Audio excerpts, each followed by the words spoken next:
Hello friends, and welcome back to the Okie Hippie Farm channel, where today we'll be continuing with the arch cabin and installing a spiral staircase with the help of the usual suspects and my nephew.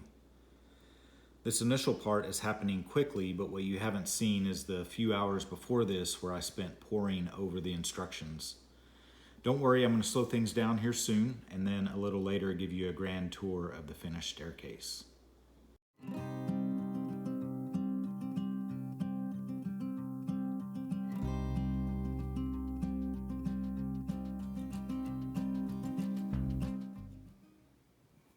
Once we had the center column and platform all set and in place, it was time to begin installing the balusters.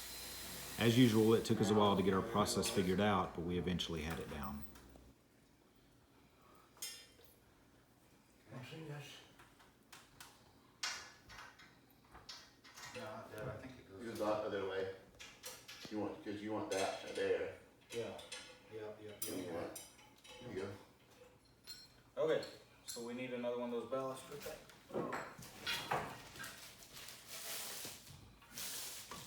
Well, that was too low. Yeah, my chance.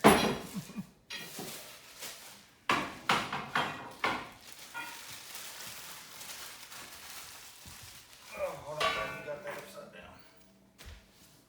Other way. Might be my turn to do it. It might be. Nope.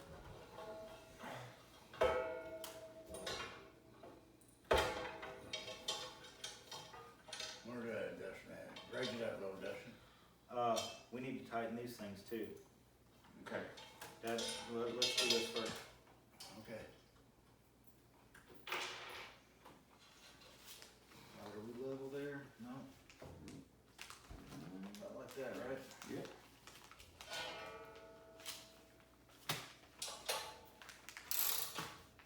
Hold on. Let me loosen a little bit. Nope. We're perfect right now. Okay.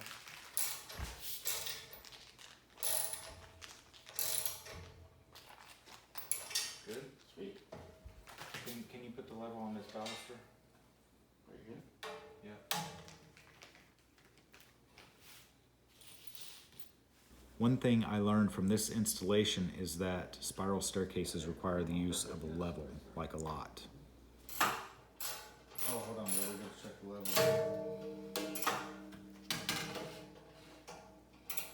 Yep. Yep. That'll help a little bit. We don't get that.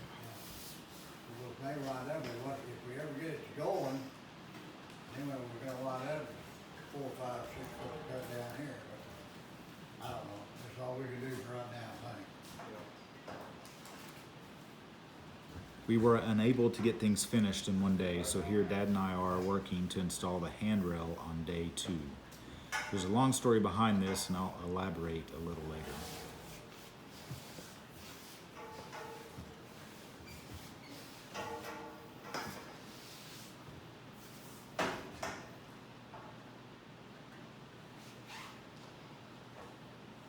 That ain't too bad, is it? No, Yeah, put a that looks pretty darn zip good. tie there. That hurts, Huh. but that's to really make it strong enough.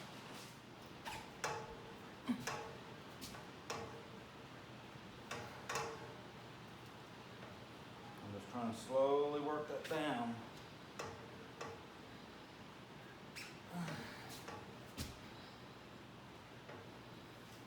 Okay, can you hold that one, Hirsch? Or we gonna do that, okay? Hold what one? We finally decided the best path forward was to go ahead and install the handrail to the upper baluster and work our way down the staircase one by one.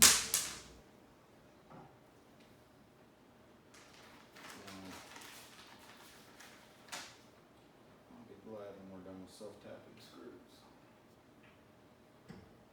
All right.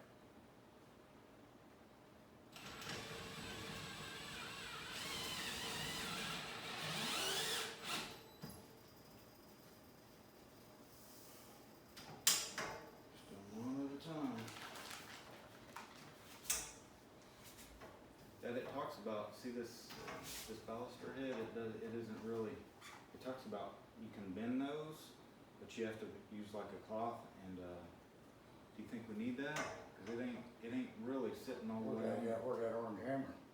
Our next challenge was to get the baluster lip to match the angle of the handrail. Easier said than done.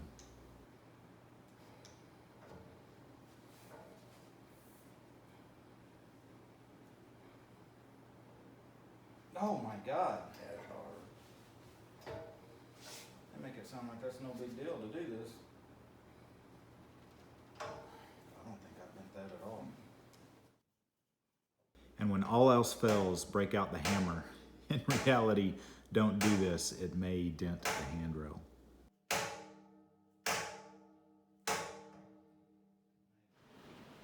And when the hammer failed, we finally got smart and used some of the extra handrail piping to get better leverage with the wrench. This almost worked too good. Oh, I think we're bending the baluster.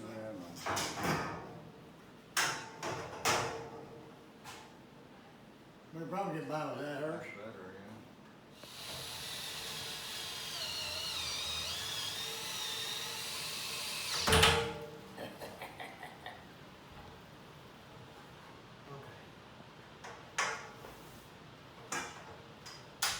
Need to bend that one probably a little bit, right? Need to bend this one. Which one? This one, yes.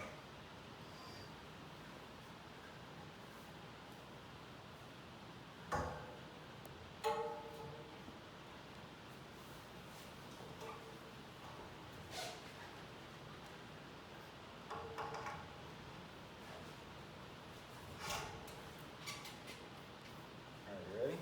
I'm ready, you're doing the work. Ready. Okay, I think it moved. Yep. Maybe. Yeah? Oh, yeah. All right. Set this down. All right, you got it? I got it, I think. Push down hard, Dylan. I'm pushing back hard.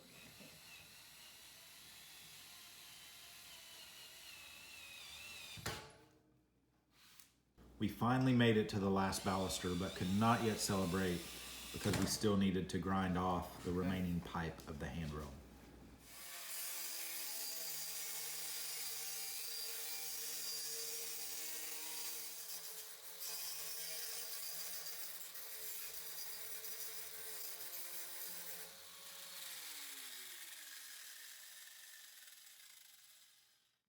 Before I show you the finished staircase, I want to show you a photo here of the staircase with all the details. I purchased this at Home Depot, and you can see I got the Mylan Stairs brand. It's a Condor Black, 42-inch diameter, and all of these kind of fit certain heights, and I think my exact height was around, if I recall correctly, about 118 inches or so. And you can see the price there. If you're about to fall over from seeing that price, then you're not the only one, because I did too when I first saw that. But I think I had a 10% off coupon when I got it, so I got it for a little less than that. And then if you're interested in looking up that product, you can do that. You can see the product numbers there in the upper right-hand corner. And here's a screenshot of more of the product details. You know, when I was thinking about purchasing the staircase, I thought a staircase was a staircase. I didn't realize there were so many options that I would have to figure out. You know, they have the 42-inch diameter, and that's what I ended up getting. I think they also have a 60-inch or maybe a little larger diameter. And obviously figuring out the height from the floor to the loft floor is something you'll have to do. And then they also have staircases for loft mount installations, which is what I was doing. And I think they also had some, I think they called it like corner mount. And the difference there is whether it has the platform rails or not. I think maybe the corner mount only had one platform rail as opposed to two. If you do it like in a loft, in the center of the loft, you want you want a rail on each side as you're entering the stairway or coming off the stairway. Okay, so there's the finished staircase, and looks a lot like what I was just showing you on the internet. And I'm trying not to give too much away in future videos of other construction that we have. And of course I've got my construction mess there. Sorry guys. I have been wanting so badly to get rid of that, and hopefully very, very soon. But yeah, so that runs up to the loft, as you can see. One thing I wanted to talk about is this column. So there's kind of a center column that is one solid piece, and then each one of these steps has kind of like a more finished column to it that slips over the main column. And what you do in the instructions, they have a formula, and you kind of punch in the height and all of that of what you're looking for, the number of steps and everything, and it tells you the number of spacers that you need between each one of these stair steps. And that's what these little, hopefully you can see those, these little plastic things are. Well, you have to slide those over that interior column, and you would think that that would be easy. Actually, we started doing that process in the time-lapse video at the very beginning, and I tell you, it was taking forever to get those spacers on there. The way it works is you actually start at the very top of the column and you work your way down, so you're going all the way down. I don't know what that is, probably 13 or 14 feet, maybe something like that. But it took probably, I don't know, 10 or 15 minutes to get one of those down all the way to the first stair step. And after that, I realized this was not going to work. So I actually called the company's customer service, and not listed in the instructions, but a good tip if you guys ever have to do this. They recommended getting boiling water and putting the spacers in there for a minute.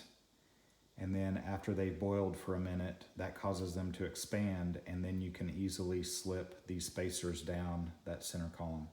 So anyways, just a very good life hack, guys. If you ever have to do this, save yourself tons of time. I'm now up here at the top of the spiral staircase where the platform meets the floor of the loft.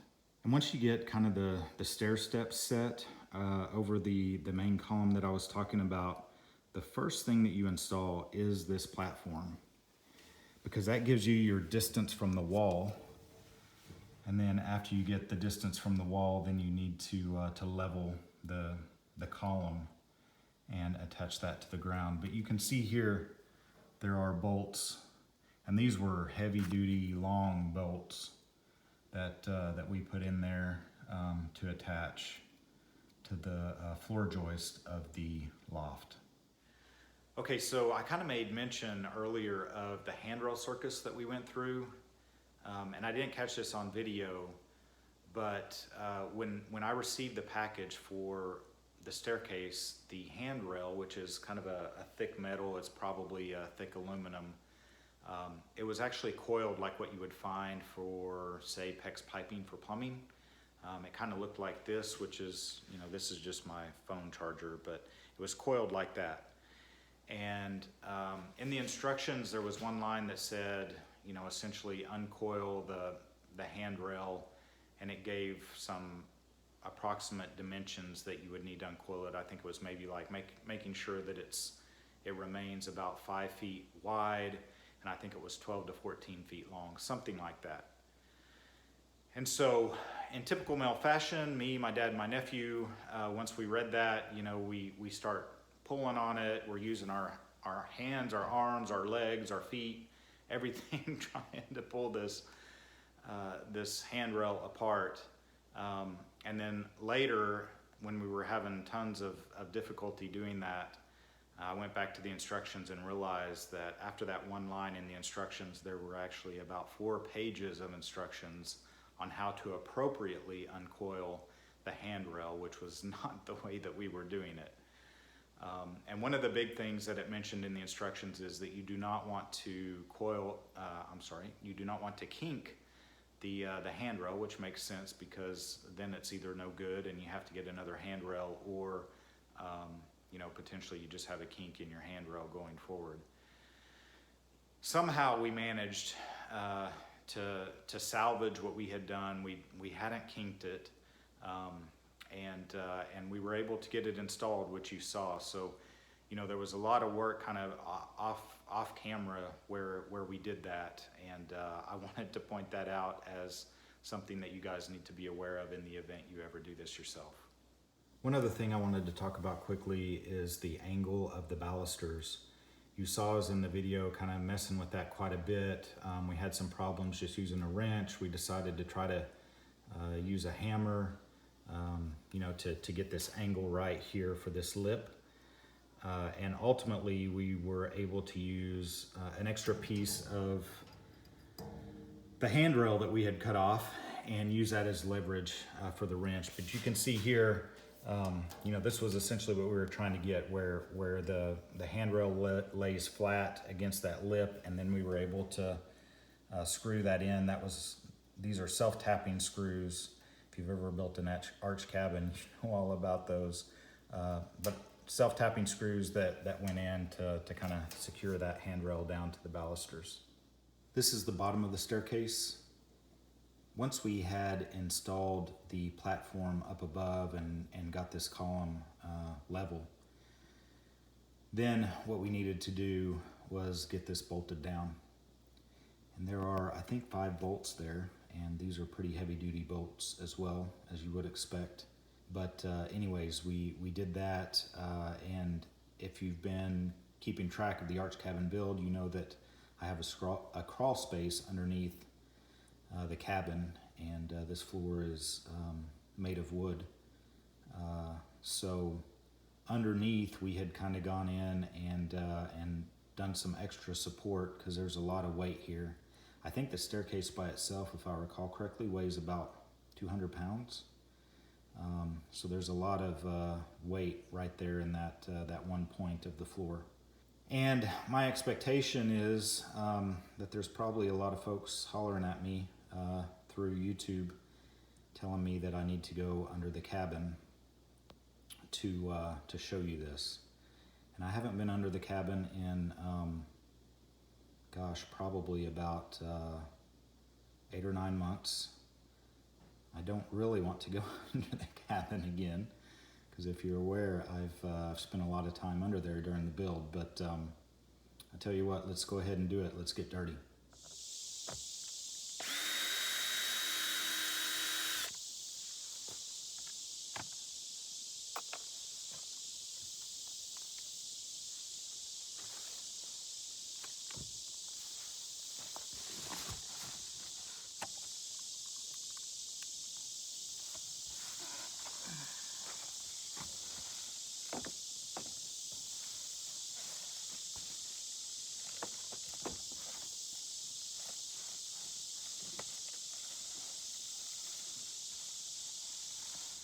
Guys, I hope you appreciate this, because I just got under here and I've literally seen a scorpion and a spider already, and I don't like either one of those.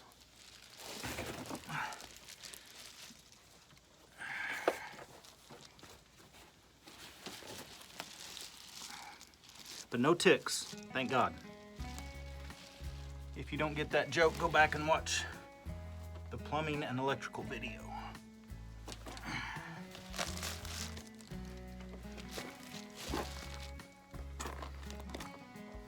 All right, guys, so I've made it to my destination, and thank God. What you can see here, I've got 2 stacks of cinder blocks, and they are adding additional support to the joists that are right under the staircase. Additionally, what we did, it's hard to see because of the vapor barrier, but up in there, we added like I guess maybe a 2x10 or 2x12, a piece of that laid horizontally between the 2 joists, And then when we bolted those 5 bolts down from the column of the staircase, we bolted into that that extra support. And then from the joist, we screwed into that 2x10 as well to kind of help just stabilize everything again. So lots of support down here, which is good. And then right here, just really close, maybe a foot or so from the cinder blocks, is one of the concrete piers that we did way back at the beginning. And so that's good because that staircase is relatively close to the support being provided by that concrete pier as well. And like I said, I hadn't been down here in about 8 months or so. You can see the vapor barrier. Hopefully you can make that out. There are water droplets everywhere on that vapor barrier. And that's something that I really didn't appreciate initially. And I didn't even know initially that I needed to do a vapor barrier. I think someone on YouTube had mentioned that to me. And so we went back and added that kind of after the fact. But guys, this would be why you do that, because otherwise all that moisture would be getting up on your subfloor, and eventually that's going to cause you problems. It would mold and deteriorate over time. Alright guys, so that's going to be it for the spiral staircase video. I know this was a little bit longer than normal, but thanks for sticking around. And I'm going to sign off literally from under the arch cabin. Be sure to stay tuned for the next video where we're going to install the wood stove and the chimney pipe. So I'll see you hippies then.